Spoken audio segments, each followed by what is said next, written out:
Shalom, salam sejahtera di dalam nama Tuhan Yesus Kristus. Tetap bersama saya Pendeta Binsar Sianipar, BBS dari Gereja Alkitab Allah Esa. Bapak Ibu sekalian yang dikasihi Tuhan Yesus Kristus, kita akan belajar mengenai sorga. Wah, luar biasa ini. Kenapa? Karena para pendeta Tritunggal levelnya belum sampai situ. Ini terus terang, level mereka itu masih di bawah, masih sama seperti anak TK, walaupun gelar mereka berderet-deret. Kita buktikan ini bukan hoax. Ya, Alkitab menulis Allah itu roh.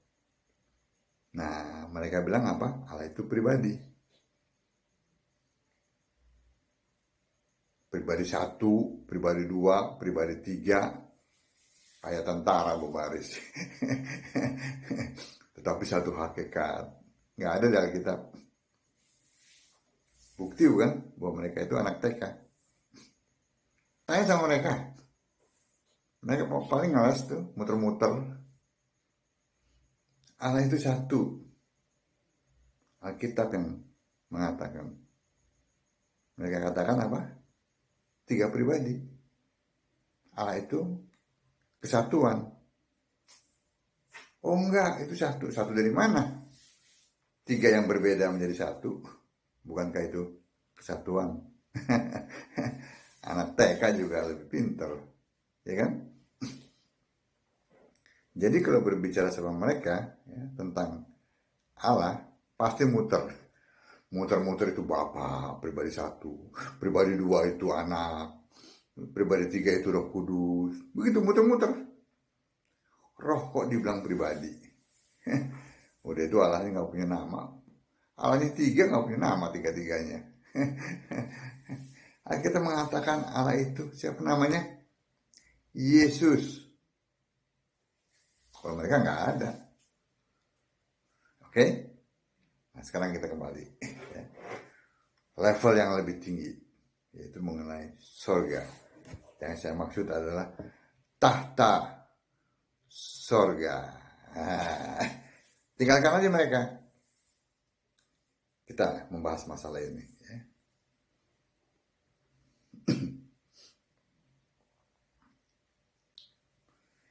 Siapa pencipta tahta itu? Ya, sekarang ada di mana? Dan tahta itu ada berapa? Ya. Siapa yang ada yang duduk di sana? Ya. Nah, kalau bicara ini, pasti muter-muter tuh si Tritunggal. Oke? Mari kita bahas lebih detail mengenai apa tahta sorga itu ya. 1, tahta sorga itu disebut juga singgasana. Ya, dalam Kolose 1 ayat 16 ya. Bagi mata fisik manusia, ya, jelas sorga itu tidak kelihatan. Kenapa? Karena itu roh. Amin. Ya, jadi ada dalam Kolose 1 ayat 16 ya. Yang kedua, diciptakan oleh firman. Tahta sorga itu diciptakan oleh firman. Firman itu adalah gambar Allah. Kolose 1 ayat 15, 16, 17. Ya. Firman Allah kelak ya, menjadi manusia, namanya Yesus. Sebelum menjadi manusia, ya, firman itu namanya Yesus.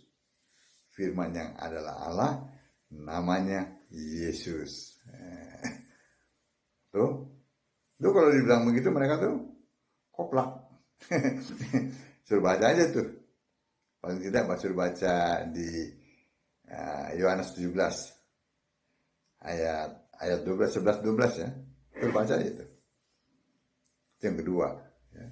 Diciptakan oleh firman yang adalah Allah yang bernama Yesus. Yang ketiga, tahta Allah itu dicipta bersamaan isi sorga. Sorga kan harus ada isinya. Bersama dengan sorga diciptakan dan bumi purbakala.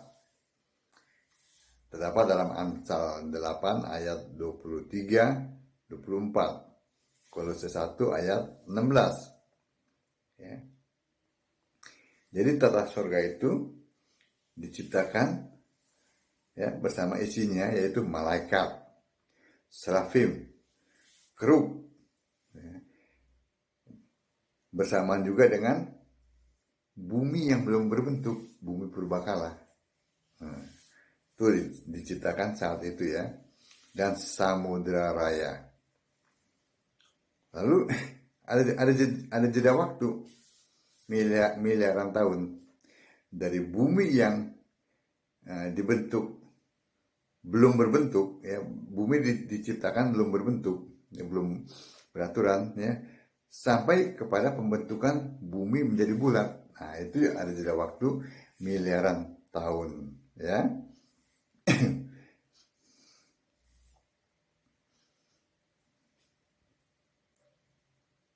Jadi dari Kolose 1 ke Kejadian 1 ayat 1 sampai 31 ya. Itu ada jeda waktunya miliaran tahun. Yang keempat, tata surga itu ya, lokasinya ada di langit. Ya. Silakan baca Yesaya 66 ayat 1, Kisah 7 ayat 49. Langit adalah tahtaku, bumi tumpuan kakiku. Ya. Yesaya 40 ayat 22.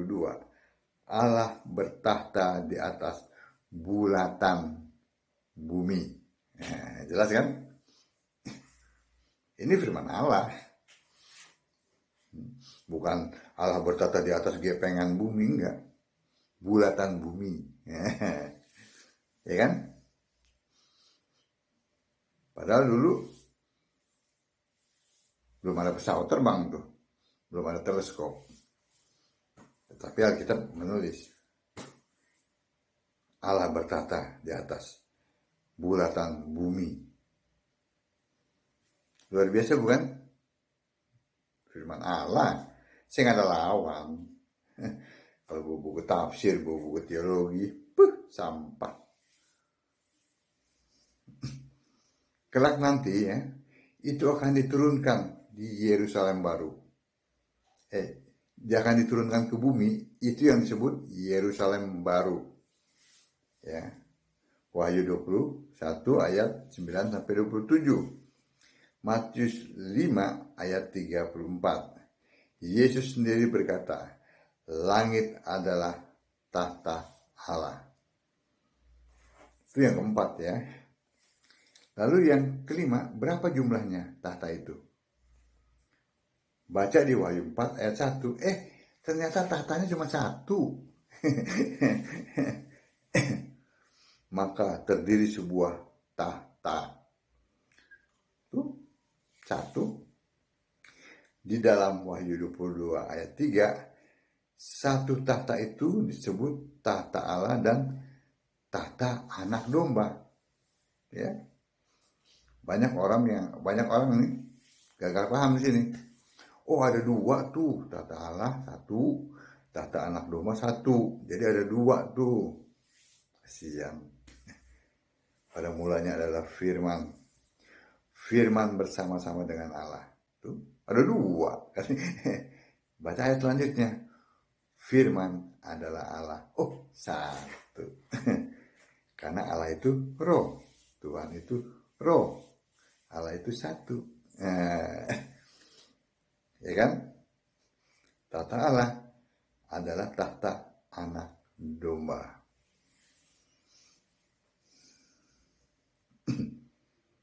Itu Itu yang kelima ya, jumlah tahta itu satu dalam Wahyu 4 ayat 2. Yang keenam, yang duduk di tahta adalah seorang. Nah kalau tahtanya dua, gimana duduknya satu orang? Separuh-separuh. Yang duduk di tahta adalah seorang. Wahyu 4 ayat 2 tadi ya. Tambah lagi ayat 8, ayat 11. Ya kalau pribadi begitu. Pribadi pasti ada, kenapa dua? Tiga dong. Kalau pribadi. Loh Allahnya tiga. Bapak, Anak, Roh Kudus. Nah kenapa ngotot dua? Nggak adil dong. Iya kan? Nah, itulah. Nggak. Mampet. Mampetnya di situ tuh. Lalu yang ketujuh, tahta adalah putih. Ya. Dalam Wahyu 20 ayat 11 disebutkan tahta putih. Meskipun di dalam Wahyu 4 ayat 2 tidak dijelaskan ya, tahta itu terbuat dari apa. Hanya dijelaskan di Wahyu 21 ayat 9 sampai 27. Segala yang di surga dari emas murni dan berbagai batuan yang pilihan berkilau-kilauan. Juga dalam Daniel 7 ayat 9, tahta itu kursinya dari nyala api. Ya. Roda-rodanya dari nyala api yang berkobar-kobar. Itulah kerub yang menopang tahta. Ya. Yesaya 37 ayat 16. Tahta itu memang ditopang oleh kerubim. Maksudnya kerubim itu kerub, yang lebih dari satu itu namanya kerubim. Ya. Yeskiel 1 ayat 26. Ya. Tahta itu seperti permata lasurit. Di Wahyu 4 ayat 3 disebutkan tahta itu gilang gemilang seperti jamrud. Ya, itu udah 7 tuh ya.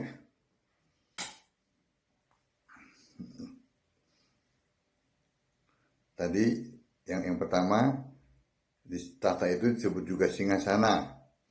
Ya, yang kedua diciptakan oleh firman yang adalah gambar Allah.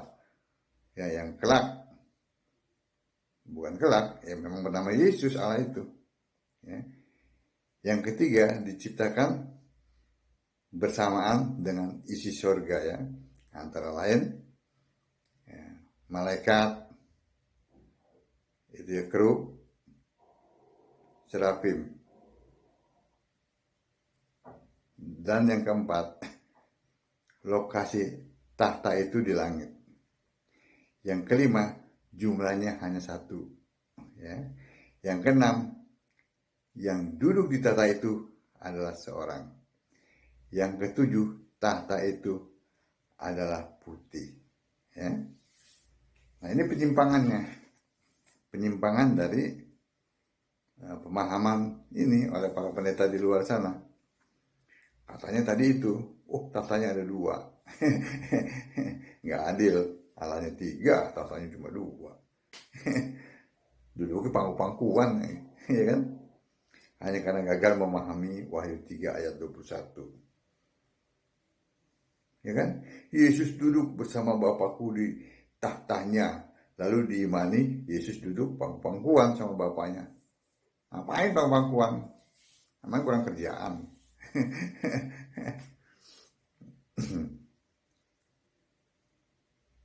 Cobalah untuk mengerti ya. Nah, lalu yang kedua, katanya sih sudah fix gitu. Ada dua tahta diimani oleh para penyembah Tritunggal, penyembah Bapa. Bapak Yen. Bagi mereka Allah itu Bapa. Duduk di tahta sebelah kiri. Lalu Yesus anak domba duduk di sebelah kanan. Nah coba sekarang pikir, Yesus anak domba. Apakah Yesus itu anak domba? Ada domba di sorga. Domba itu binatang. Domba itu tidak punya nyawa. Sesuatu yang tidak ada nyawanya itu nggak ada di sorga. Mau ngapain?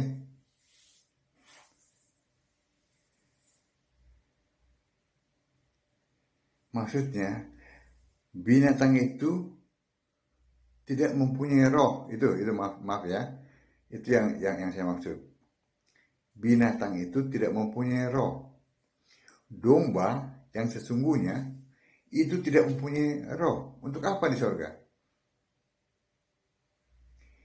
Yang di sorga itu harus ada roh. Oh, dari mana harus ada? Ya iyalah. Bukankah di sana adalah penyembahan? Yang bisa menyembah adalah yang memiliki roh. Nah, si iblis dulu dia penyembah. Tetapi ya, pada akhirnya dia minta disembah. Itu kan? Sama kan? Jadi dalam memahami Alkitab itu jangan jangan pribadilah gitu. Oke? Okay?